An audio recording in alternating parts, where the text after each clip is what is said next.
Can you have seasonal depression in the spring? Most of us think of seasonal depression as being associated with winter, but what if it's possible to actually have seasonal depression in the spring? That's what we're talking about today.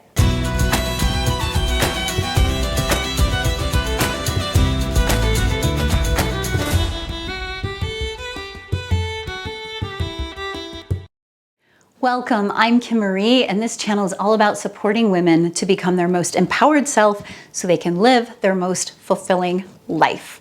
Yes, we can have seasonal depression in the spring. I know that sounds counter to what we tend to hear around the winter, but today I'm going to talk with you about what brings on seasonal depression, why it can be particularly potent in the spring, and what you can do to navigate it gracefully if it shows up for you. So what exactly is seasonal depression and what brings it on? Well, first of all, seasonal depression has often been associated with winter and the lack of light. But let's take a look at what it's often referred to as, which is seasonal affective disorder, okay? And affect is simply something that disturbs our mood on a mental level, right? And so we have this disturbance of our mood that has often been attributed to a lack of light in the winter.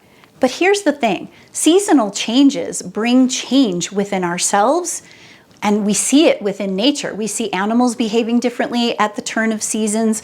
We see our children maybe acting differently. We are nature, so we're going to be impacted. So who says seasonal affective disorder is only applicable, or any kind of seasonal depression is only applicable in the winter, right? So I want to talk about why this idea of seasonal depression can actually be really, really potent in the spring. Now, the idea of a lack of light in the winter makes sense for why some of us might get depressed.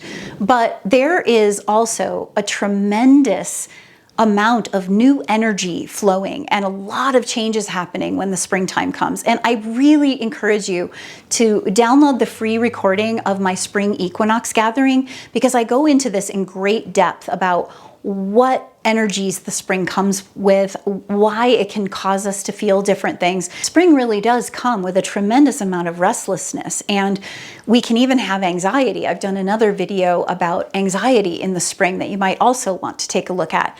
But the idea here is that we can really begin to struggle a bit around the energies that are changing. I myself have struggled with more depression or anxiety showing up in the springtime. And that struggle comes from much of what I talk about in that free recording of the Spring Equinox gathering, where I talk about the energies of spring.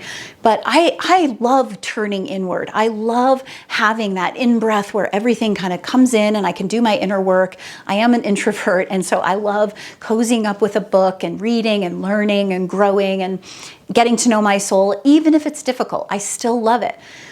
What happens in the spring, and it happens at equinoxes in general, is that the breath turns. So when we come into spring, we've been sort of in an in-breath, right? We've been turning in. Now all of a sudden the spring is asking us to breathe out.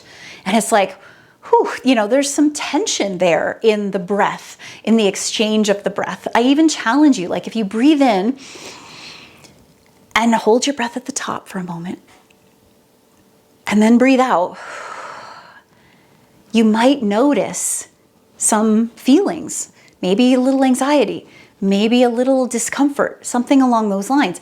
So that's happening within us because nature's breath is turning, right? We're turning from this inward breath and focus to this out breath and focus, which can be very anxiety inducing, because if, as an introvert, for me, I love being in, and then I'm being asked to turn outward.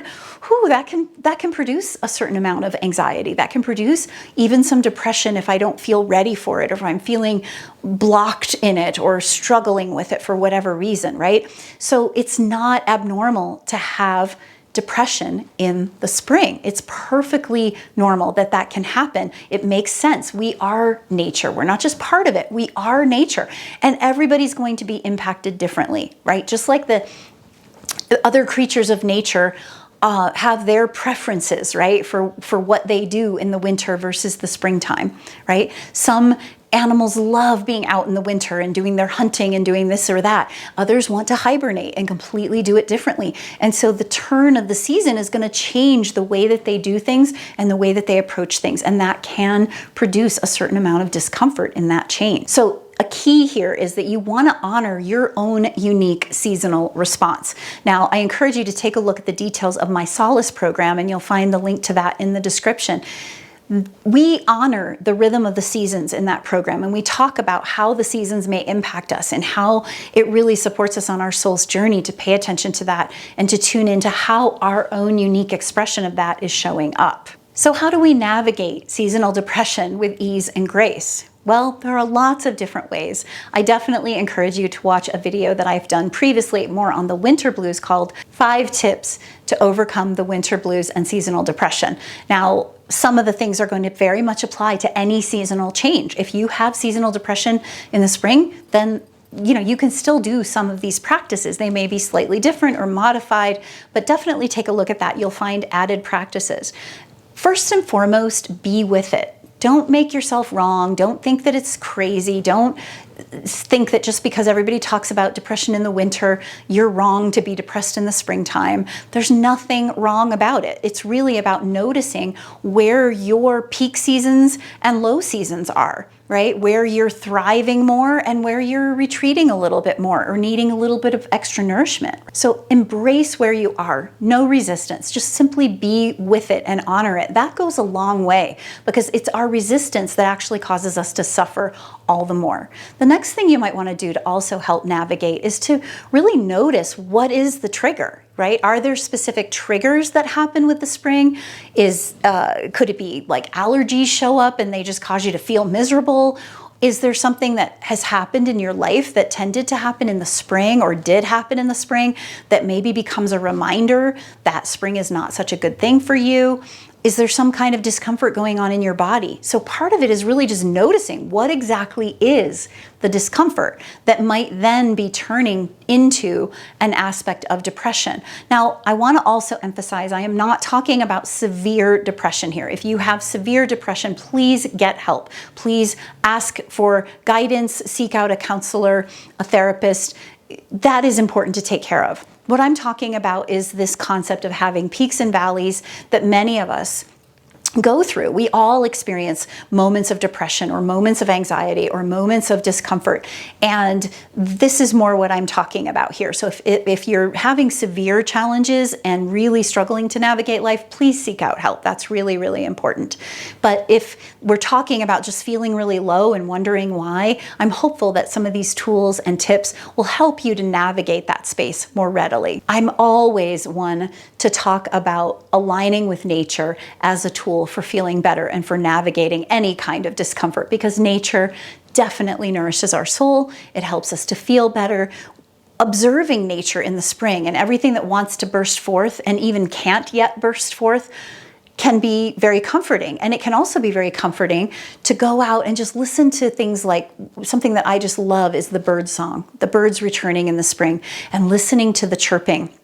Because somehow it brings me this comfort that everything's okay. Like they're singing for what's to come. Even if I can't see what's to come and I'm feeling really uncomfortable, I can tune into that and tune into the flow of nature. Streams are flowing more abundantly and we can tap into that beautiful flow.